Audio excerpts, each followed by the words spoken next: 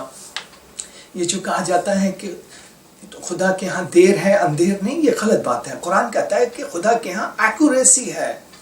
دراصل جب لوگوں کو مہلت ملتی ہے، اچھے کو مہلت ملتی ہے، برے کو ملتی ہے، تو برا سمجھتا ہے کہ کیونکہ نتیجے نہیں مل رہا ہے اس لیے وہ صحیح ہے، جبکہ یہ خدا کا قانون ہے کہ اس کو ایک وقت دیا گیا اس بات کے لیے کہ وہ اصلاح کر کے توبہ کر لے. دراصل یہ تینوں قانون جو ہے، جیسے جزا کا قانون یا تدریج کا قانون یا مہلت کا قانون، یہ تینوں ایک ساتھ عمل کر رہے ہیں. تو اچھوں کے لیے بھی یہی قوانین ہے اور برے لوگوں کے لیے بھی. اس یہی وجہ ہے کہ ان چیزوں کے بعد جب نتیجہ سامنے آئے گا تو انسان خود بخود سمجھ جاتا ہے، کیونکہ جیسے ہی مہلت ختم ہوتی ہے نتیجہ اچھل کر سامنے آ جاتا ہے اور پھر انسان نہیں بچ سکے گا، پھر پچھتانے کا بھی کوئی فائدہ نہیں ہوگا. اسی طرح کائنات میں قانون ہے، قانون امتحان، لا آف ٹیسٹنگ. 67ویں سورت کی دوسری آیت میں اللہ تعالیٰ فرماتا ہے کہ اللہ نے موت اور زندگی کو پیدا کیا تاکہ وہ تم کو جانچے کہ تم میں سے کون اچھا کام کرتا ہے.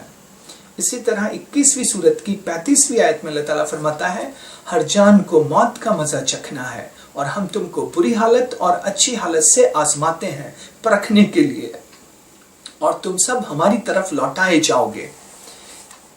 اسی طرح قرآن میں 25ویں سورت کی 20ویں آیت میں اللہ تعالیٰ فرماتا ہے ہم نے تم کو ایک دوسرے کے لیے آزمائش بنایا.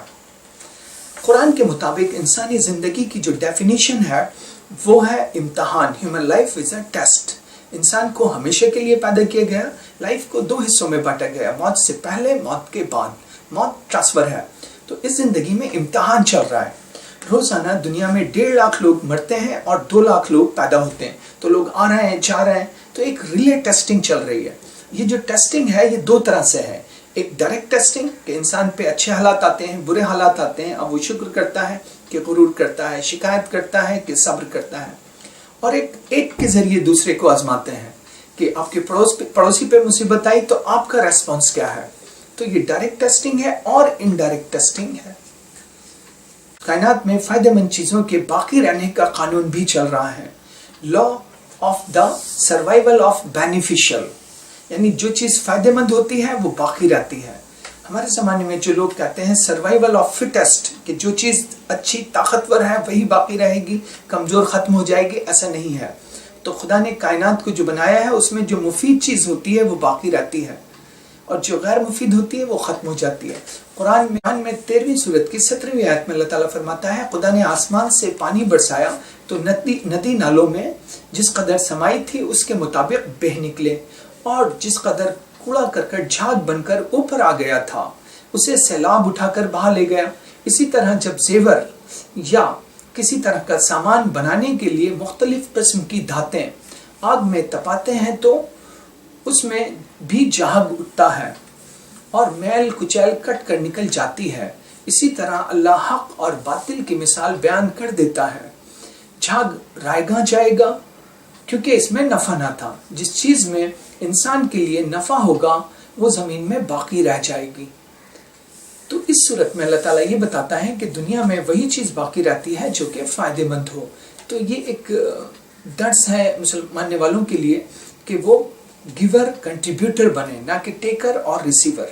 تو دنیا میں جو چیز فائدہ پہنچائے گی وہی چیز باقی رہے گی. تو اچھا عمل بھی کیونکہ فائدہ مند ہوتا ہے اس لیے وہ باقی رہے گا اور اس کی جزا انسان کو ملے گی آخرت میں اور دنیا میں بھی.